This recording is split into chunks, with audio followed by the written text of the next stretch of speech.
Top quality और consistent performance के लिए सिर्फ सिल्वर पंप नाम याद रखना।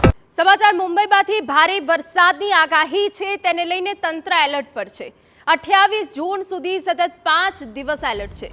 પરા વિસ્તારમાં ભારે વરસાદથી પાણી ભરાયા, નાલા સોપારા સહિત વિસ્તારમાં વરસાદી પાણી ભરાઈ ગયા છે। વહેલી સવારથી મુંબઈમાં મુશળધાર વરસાદ પડી રહ્યો છે। 28 જૂન સુધી સતત 5 દિવસ વરસાદનું એલર્ટ છે, ત્યારે પરા વિસ્તારમાં ભારે પાણી ભરાયું છે। આ સાથે દરિયામાં હાઈટાઈડની પણ ચેતવણી અપાઈ છે। દરિયામાં 4.5 મીટર ઊંચા મોજા ઉછળવાની શક્યતા છે। આપણે જણાવી દઈએ કે મહાનગરપાલિકા દ્વારા આ એલર્ટ જાહેર કરાયું છે। મુંબઈગરાઓને દરિયાકાંઠે ન જવાની અપીલ કરવામાં આવી છે।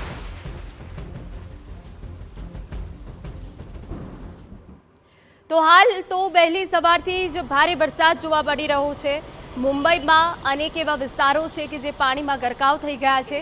દરિયામાં હાઈટાઈડની સંભાવના છે, તેને જોતા લોકોને સાવચેત કરાયા છે દરિયાકાંઠે ન જવા માટે।